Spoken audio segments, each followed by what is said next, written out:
doctor Werner y compañeros. Tengan todos ustedes muy buenos días.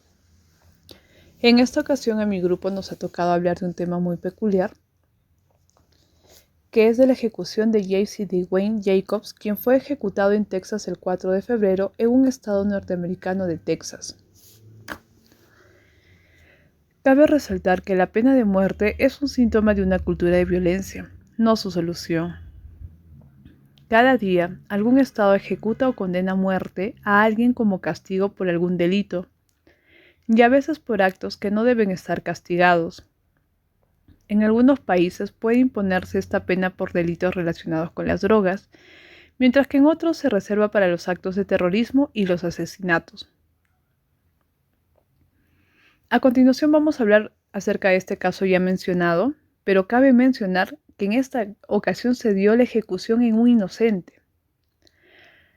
Él había sido condenado a muerte en 1986 por el asesinato de Ethan Urdiales. En su juicio, el fiscal declaró: "La verdad es que Jesse Jacobs, y solo Jacobs, mató a Ethan Urdiales". 7 meses después, la hermana de Jesse, Bobby Ogans, fue procesada por el asesinato de Urdiales. En su juicio, el mismo fiscal del distrito que había acusado a Jacobs dijo al jurado: "A lo largo del proceso he cambiado de opinión sobre lo que en realidad ocurrió y estoy convencido de que fue Bobby Ogans la que apretó el gatillo".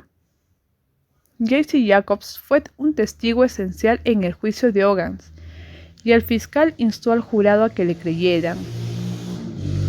Bobby Ogans fue declarada culpable de disparar a Urdiales y de matarla, y resultó condenada a una pena de 10 años de cárcel por homicidio involuntario.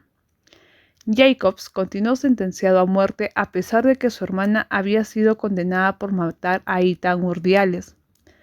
La acusación argumentó que aún era responsable de un delito punible con la muerte como el cómplice del asesinato. Sin embargo, este argumento no tenía en cuenta el hecho de que el jurado que condenó a Jacobs a la pena capital creía que había sido él quien había apretado el gatillo para matar a Urdiales y que el fiscal había presentado dos versiones diferentes de la muerte en los dos juicios. La Corte Suprema de los Estados Unidos denegó la petición de Jacobs de aplazar la ejecución, argumentando que no podía anular la determinación de los hechos realizada por el jurado. En su voto particular, el juez Stevens de la Corte Suprema discrepó de la decisión y escribió: "Considero que estos acontecimientos son muy preocupantes. Si hemos de creer los argumentos que expuso el fiscal durante el juicio de la hermana de Jacobs, Jacobs es inocente del asesinato. En mi opinión, sería totalmente injusto ejecutar a una persona por unos hechos que el Estado ha rechazado oficialmente". En su última declaración en la Cámara de Ejecución, Jacobs protestó por la injusticia de su muerte y dijo: "No va a haber una ejecución. Esto es un asesinato premeditado por el Estado de Texas y por el fiscal del distrito nombrado para el caso. Yo no soy culpable de este delito". La ejecución de Jesse Jacobs fue ampliamente condenada. Un periódico local manifestó en un editorial titulado "Una gran derrota para la justicia", que la ejecución no solo era increíble, sino monstruosa y absurda. Continuaba con una descripción de la decisión de la Corte Suprema que alegaba que no podía anular el error del jurado calificándola de pedante e inhumana, cuando está en juego la vida de un hombre. La pena de muerte es la forma más extrema de pena cruel, inhumana y degradante, al margen de quién sea la persona acusada, de su culpabilidad o inocencia, de la naturaleza y la circunstancia del delito y del método de ejecución. Esto constituye una violación de derechos humanos, y en particular el derecho a la vida y el derecho a no sufrir torturas ni tratos o penas crueles, inhumanos y degradantes. Estos derechos están consagrados en la Declaración Universal de Derechos Humanos adoptada en 1948 por las Naciones Unidas. En este caso, se vulneró los derechos de primera, segunda y tercera generación. En primera generación, se vulneró los derechos como a la libertad de tránsito, a la vida, a la libertad y la seguridad jurídica, al juicio de amparo, ya que toda persona tiene derecho a ser tratado con justicia y por un tribunal imparcial. Toda persona acusada de delito tiene derecho a que se presuma su inocencia mientras no se pruebe su culpabilidad conforme a ley. Y en derechos de segunda generación se vulneró los derechos a la salud, ya que toda persona tiene derecho a la salud física y mental. Y en tercera generación se vulneró el derecho a la paz y a la justicia social internacional. Mm, Bueno, yo les voy a hablar sobre la argumentación de cada derecho vulnerado en este caso. Eh, en primer lugar, tenemos de que se ha vulnerado el artículo 3 de la Declaración Universal de los Derechos Humanos, ya que en este se menciona de que todo individuo tiene derecho a la vida, a la libertad y a la seguridad de su persona.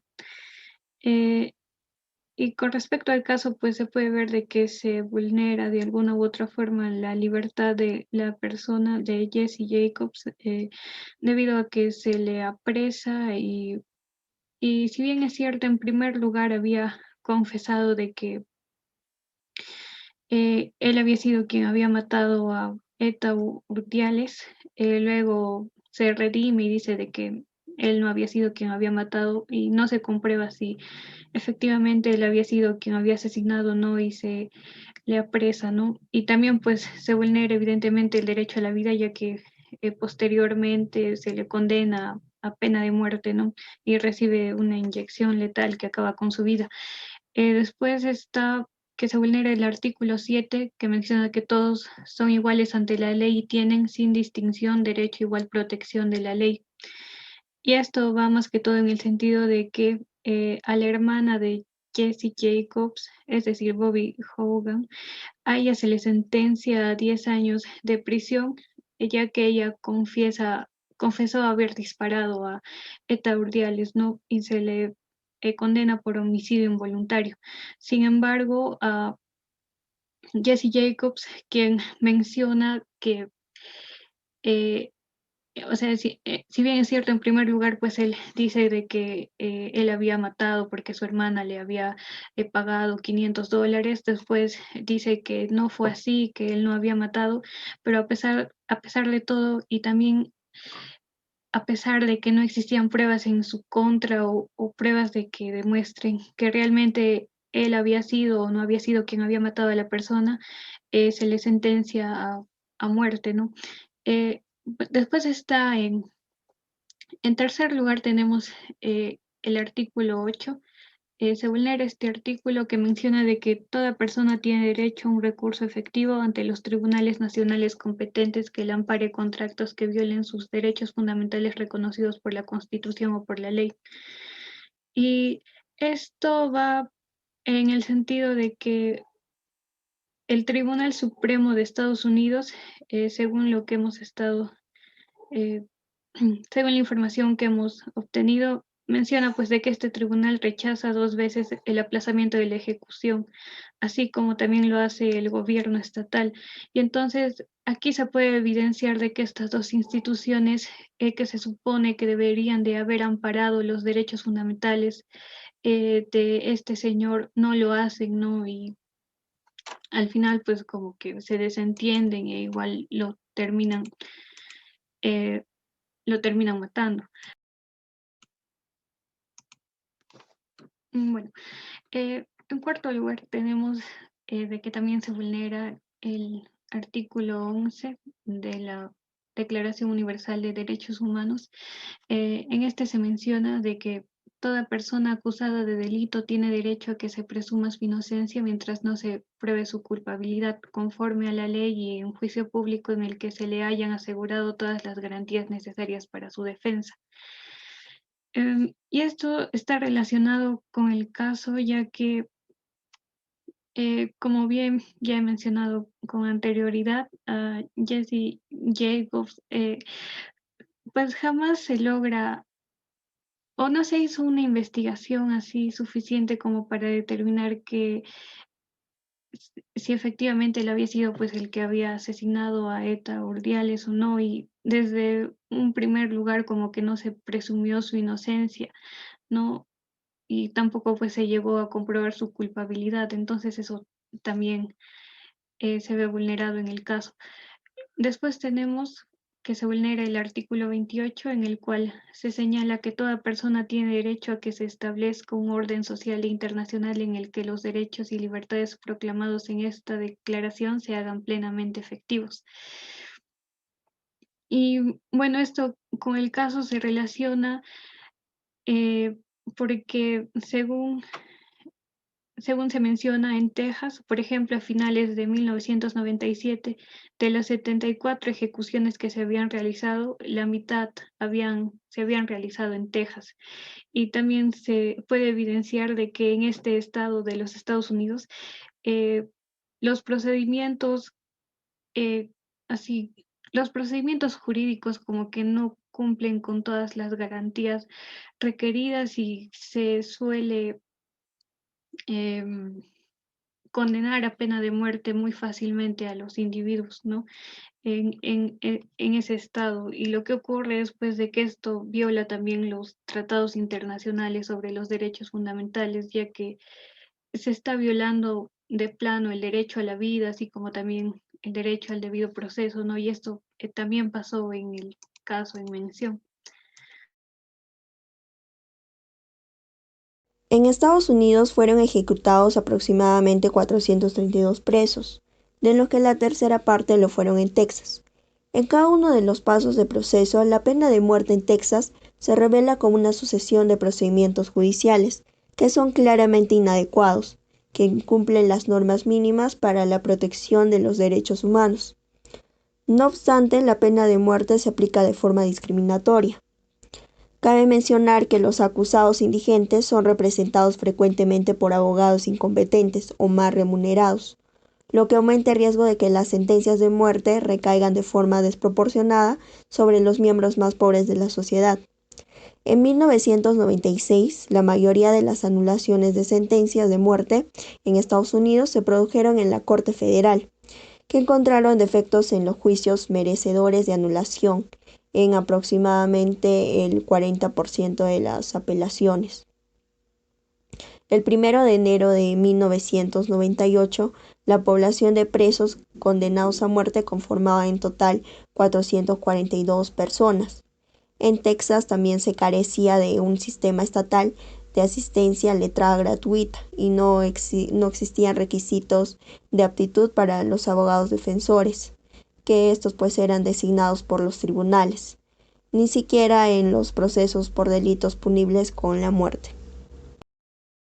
En el presente informe se suscitan algunos casos, como es el caso de Joseph Frank Cannon, que fue condenado a muerte en 1982, el caso de Jesse Dwayne, que fue ejecutado en Texas en 1995, el caso de Bobby Moore, que fue condenado a muerte en 1980. También está el caso de Johnny Frank, que fue ejecutado en Texas en 1992. El caso de César Roberto Fierro, que fue condenado a muerte por el asesinato de un taxista en 1980. Sin embargo, algunos datos muestran que en varios estados el apoyo a la pena de muerte se reduce cuando se exige 25 años como mínimo para tener derecho a la libertad condicional. Asimismo, la Corte de Apelaciones en lo penal de Texas nunca ha apoyado las apelaciones de los reos de muerte, incluso cuando era patente que se había violado la ley o la Constitución. En los sucesos mencionados se puede ver que había una enorme cantidad de injusticias y que se optó de forma inhumana. La pena de muerte no es un buen ejemplo de justicia ciega. No obstante, en el presente caso demuestran que los enfermos mentales, las personas de color y los pobres constituyen la mayoría de los condenados a muerte. Gracias.